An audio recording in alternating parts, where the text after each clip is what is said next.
counselor in North Carolina was recently quoted in Newsweek as saying, "To be quite honest, I'm stymied.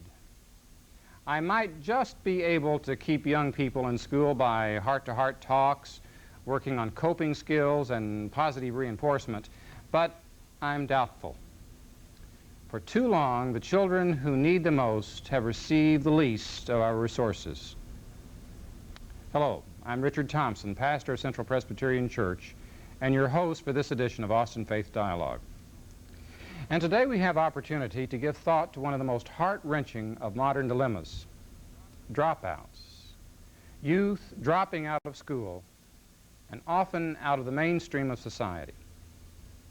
As the counselor indicates, this matter is also one of the most perplexing to deal with.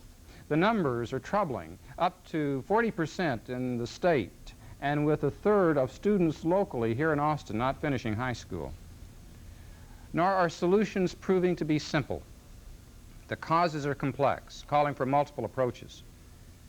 To help us identify some of these ways of helping dropouts in again, we're privileged to have as our guests Senator Gonzalo Barrientos, who has introduced bills in the state legislature which address the issue at several levels. LaShante Scott is a student at Turning Point after previously dropping out herself. Judy Oscom served on Channel 7's Ascertainment Committee, which has listed dropouts as a major community need to be addressed by this station. We welcome you all. Thanks.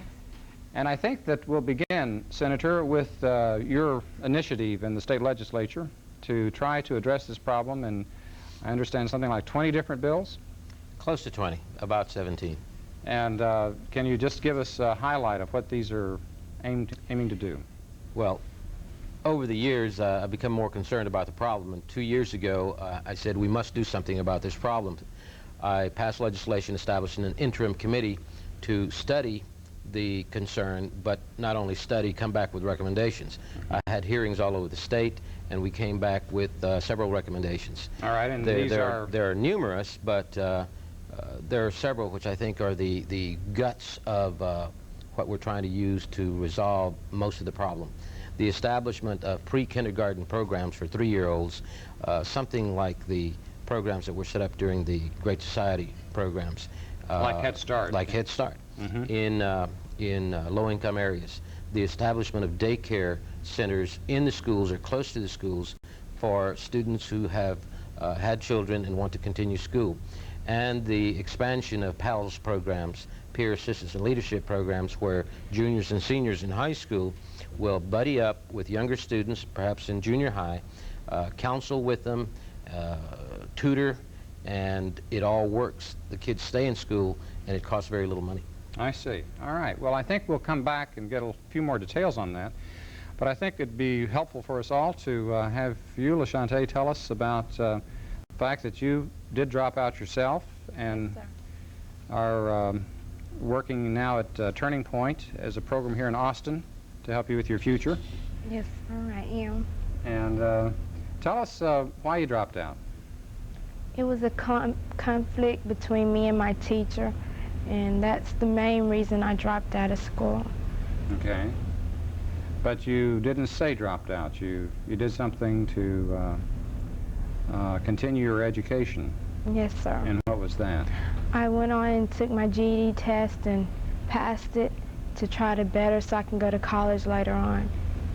Okay, and so the GED enables you to have the equivalent of a high school diploma? Yes, sir, it does. All right. And at Turning Point, the program here in Austin, what are they helping you to do? They're teaching me different kind of skills to function better in the public.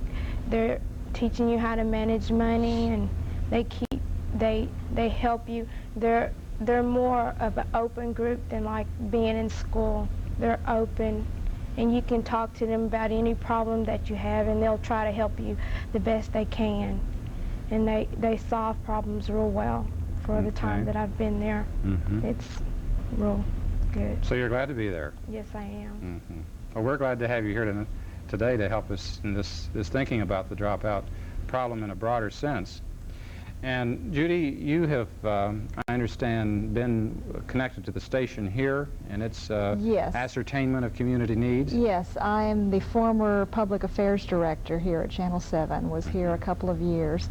And ascertainment is a time when television stations can gain insight from community leaders, nonprofit organizations, various groups within Austin on what their needs are and what they want to see more of. And Dropouts was one of the top 5 listed.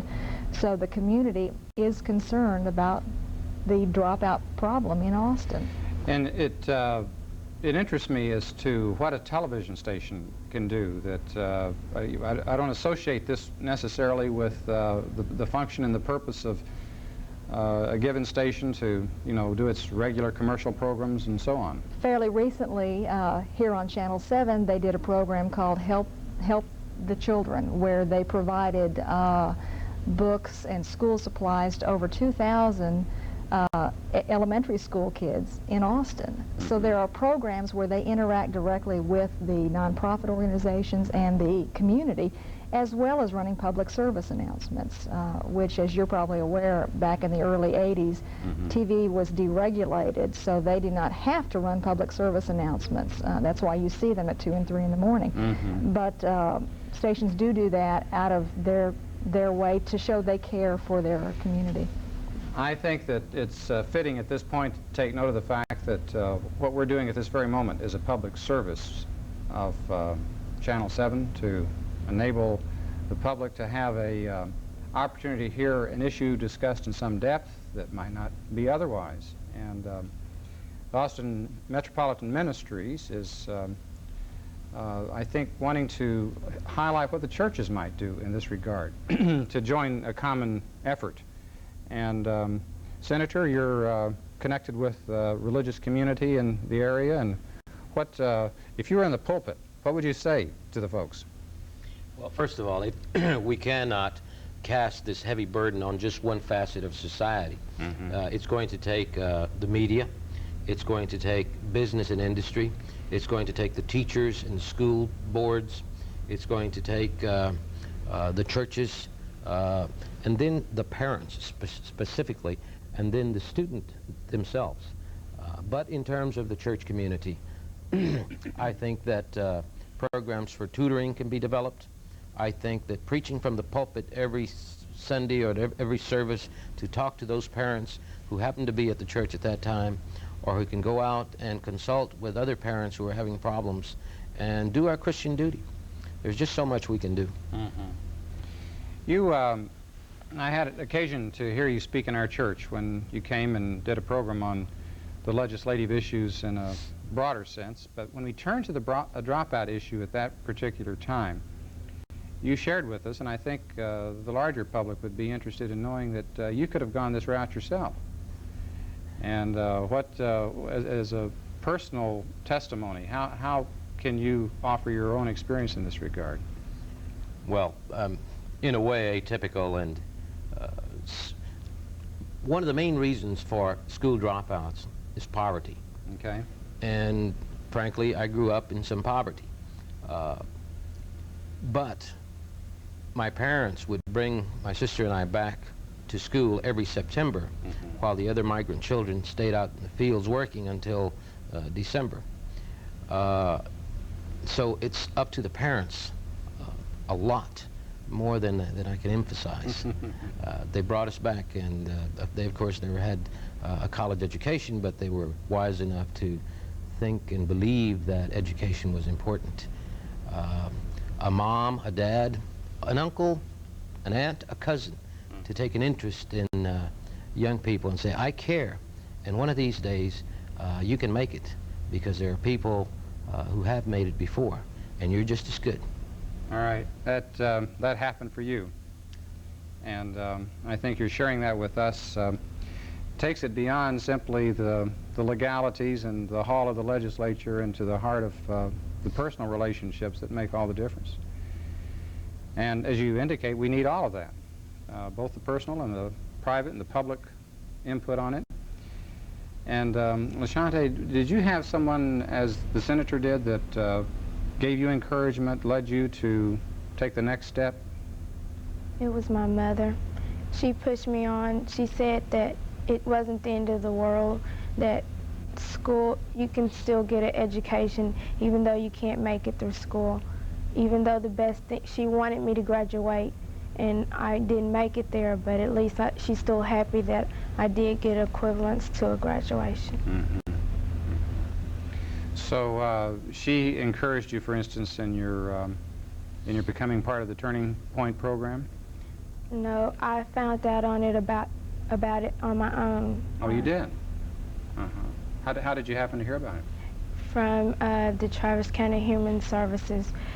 He referred, Mr. Rodriguez referred me to Annie, and ever since then, Annie's been helping me. Okay, so you were put in touch with a particular individual. Yes. Who became your guide toward this program and helping you prepare for your future. Yes, sir. Okay, I have to admit to you, Judy, I'm moved by these testimonies from the senator and this young lady about how they have found ways in their own experience, and I'm just wondering if from the media standpoint, if there's a way of bringing this home beyond what you might call just a listing of needs. I understand these ascertainments are Sure. 20 of them or so, and how do you bring that out of just kind of an abstract list into people's hearts? Okay. Once you have that list, which there is a listing because the people walk in during a 2-day session and tell you what they see as great needs in the Austin, Travis County, Williamson County area. Uh-huh. From that, then, you bring that home, which home being here, Channel 7, you meet with not only the news director, but you meet with the promotion director who's in charge of promoting the station, the image of the station. You meet with the public service director, the general manager. It's a total station commitment, much like at the Chamber of Commerce, you have the mentor program, which is highly successful here in Austin. They have the Adopt a School programs.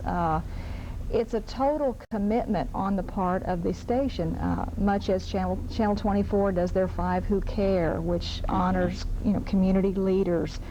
At the beginning of their newscast, they do the best way to love a child is, one of the little sayings. Mm-hmm. They don't have to do that. They want to do that because they've heard they're serving the public, and that's what the public has expressed a need. They're trying to serve a need. Mm-hmm. So there are a lot of different ways and a lot of outlets here just at one TV station, commercials, public service, shows like this, news programs that run during prime time, special reports during prime time. And I think that one thing that this brings me back to your own experience, LaShante, as far as other students. Was there a kind of pressure to drop out? I mean, just sort of a giving up and a feeling like there's no use and there's no future for me, a large-scale feeling of that among other young people that you knew that were thinking about dropping out or actually did drop out? It's a lot of people that I know of that have problems that refer them to dropping out of school, but it has to be, mostly it's up to yourself to make it. That's the way it is. If you don't have it for yourself, can't nobody make you have it. All right, so you have to take responsibility for yourself. And my children. I have 2 children, and so I'm pushing myself to do better. All right, so you're doing it for them as well as yourself. Yes, sir. And did you find it tough to kind of go against the crowd as far as going in the other direction? Was peer pressure, you might say, as far as others saying, well, you shouldn't bother, or? Well, mostly in school, I mostly didn't hang around as like other people did. I'm more into trying to make myself better. That's mostly what I was about.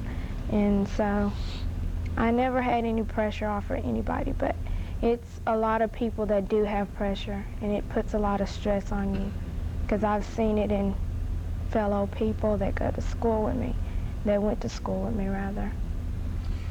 All right, that's helpful, because I think that it leads us to one of the things that you mentioned earlier, Senator, as far as one of your bills has actually got peer support or cooperation in it. What was the name of it again? Peer Assistance and Leadership. It's a program which started off here in Austin, and I believe they have it in San Antonio and Houston, where a senior and junior can enroll in to take this course. They pair them up with younger students, perhaps junior high. They become basically a big sister or a big brother. Mm-hmm. They counsel with the younger students about their problems. They tutor them in courses where these younger students may be weak, and it works, and it's inexpensive. All right. And we want to expand it. Well, now, where does money come into that? I mean, you're talking about legislation, and are you offering stipends or scholarships to be a big brother or sister for these older children? No, what is offered is the human experience of helping your brother or your sister in school there. What is offered is course credit for taking that course. And then the costs come in terms of administration, helping to train these juniors and seniors on how to counsel. Mm-hmm. Of course, they're not psychologists, they're not professional counselors, but to get the basics. And you can imagine if you were a 9th grader or an 8th grader to have a senior pay attention to you. Hey, that's big time. Mm-hmm. And they work. So the state supports that by means of offering to pay for courses or instruction of some sort, and how to be a good listener, how to be helpful in other ways to the older to the younger. The local districts and the state will be contributing to that. Mm-hmm. You think that has a reasonable shot in passing? It's got a very reasonable shot. I've passed it out of the Senate. It's gone over to the House. It costs not that much money, and I'm sure that will pass. When I must say this, when you look at the little costs that it takes for these programs, as compared, we've got 91% of the people in prison never finished high school. It costs between $25,000 and $45,000 a year to keep a prisoner. Yeah, I heard you could send somebody to Harvard for that. Sure, you can send somebody to Harvard. It's cheaper to send somebody to Harvard than to send them to Huntsville. Mm-hmm. Each dropout class that drops out in 1 year costs the citizens of Texas $17 billion. That's for welfare, incarceration, courts, prison, you name it. So if we don't do something about this problem out of human compassion and love, mm-hmm. Texans ought to do it, because it's costing us lots of money. All right. So, but you're going to have to spend some money. Sure. To undertake the countervailing influence to what's putting people in prison and causing them to drop out, to offset that. And this is what you're in public affairs, Judy, have been with the station in this regard. What are the odds of a society supporting a program such as this or the other, and I think there are going to be parts of this that aren't cheap. I mean, to really strengthen the educational system to have a kind of excellence, and to put the emphasis on this than is now being put on building more prisons for these folks. I mean, the whole story needs to be told, and that's part of the story, is that it does cost more money to send them to prison, like is the exact point you all are making. But that's something that we need as the media to get across by covering the senators' bills in the House, in the Senate, by telling the entire story. But we need to be told too. We just, people need to communicate what their interests and needs are, because that's why television, radio stations, newspapers are here. It's a consciousness raising, creating a whole climate of understanding and concern. Exactly. And I think that the extent to which we recognize that television is the community setting for creating values and so on, that is far more influential than maybe we're exactly. conscious of. There are a lot of people, I've heard the figure that 60% of the public get their news from television news, rather than reading the paper or hearing it on the radio. They're going to watch television. All right. Well, that's powerful. You've got MTV, you've got young people. I'm sure you can speak to this. MTV is very powerful, and kids are going to watch rock and roll. And could you tell us what MTV is? I'm older, so maybe you can. Somebody tell me what that is. Music television. Okay, that's like rock videos. Yes. And yeah.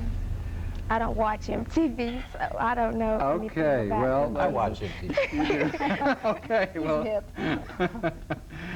I'm obviously not, because I've heard about it but not really seen it. Do they have on that, for instance? I mean, if you could somehow get a message that doesn't seem preachy or You would have to cater it to that audience, and that's how it will be listened to. I mean, you need to target your audience. If you're doing something on music television, you need to put some music to it so the kids will watch.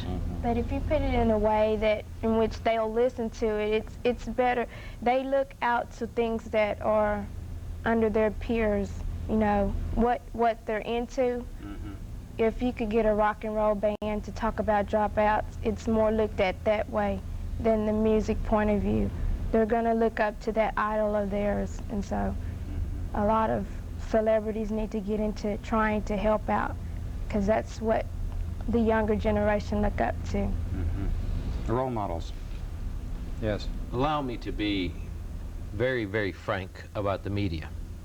And this is what society has to look at, in my opinion. All right. The media and television stations can produce public service announcements, but so often they're run at 3 o'clock in the morning when nobody's watching. Now, when you see private enterprise spend $10 million or so to make a commercial for some soda water and use a Michael Jackson, that works because the students watch it and people buy that product.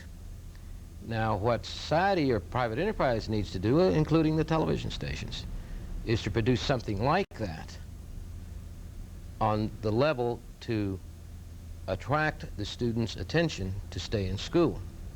And we're going to need to do that, because one day, if we don't keep these children in schools, private enterprise is not going to have that pool of skilled and educated young people to draw from. All right. So this may be one reason that the television stations is sort of the epitome of the private enterprise system is into it.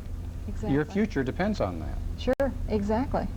I mean, we're all in it Exactly. together, but I mean, insofar as Senator was talking about businesses not having people that can do the job, and We we're won't all have anybody to run our television station or our newspaper. all right. That is why Bell Telephone Systems and AT&T have contributed money across the state and indeed the country and to the studies of this committee, because they realize that in a few years they need to keep up the pool of skilled and educated young people so that they can continue good services, good products, and make money. I'm going to make one religious commentary in this regard. As a local pastor, I can't help but begin to discern what I think we could hope for in terms of, well, in physics they would call it a critical mass, where you have enough change occurring fast enough. There's a kind of a heating up of concern that there's a sudden change in quality. You move from one state of being to another state of being. And the extent to which what you're talking about, it begins to get disseminated and people realize that, well, we're going to suffer for it if we don't do something about it, plus the fact that you've got this incredible compassion for lost, wasted lives. And people move by the stories of those who have helped you make your move forward, that something could happen that would surprise us in its variety and its depth and its speed. Now, whether that means that all 17 of your bills suddenly get pushed through just, overnight, we don't know if it's going to happen that fast, but could we not expect a movement of the spirit, in a sense, across the public consciousness? Would that be a reasonable hope from your standpoint? I would hope that would happen across the state as a reaction from his bills, yes. And in a way, it's going to have to go beyond the state, is it not? Isn't the federal government going to have to make some contribution to this so we're not an island unto ourselves here, Senator? I think that this phenomena is occurring all over the country. We are realizing that, well, to put it in very everyday terms, the Japanese are eating our lunch in terms of productivity. The Europeans are being very competitive with us, and if we don't do something about our educational system to enhance it, and our school dropouts, we've got very ugly times to come. Right. That is not a threat. It just seems like reality to me, and we've got to act now. Learning to face up to that reality. And in the meantime, while all this big stuff is going on, we have your story, LaShante, as a very inspiring one to us of how one individual made that response, and we thank you for that. Thank you. And we would like at this time to take note of the fact that having shared these reflections on how better to cope with the school dropout problem, that we can find ourselves coming to the conclusion that it's up to us as well, for everyone who is viewing this. And in so doing, we want to thank those who have led us into these thoughts, Senator Barrientos and LaShante Scott and Judy Oscom. And they've enabled us to discern how this matter does indeed affect us all, and we can all make that contribution ourselves. On behalf of the Austin Metropolitan Ministries, I'm Richard Thompson, thanking you for joining us and inviting you to be with us next time, at this time next week. Peace be with you.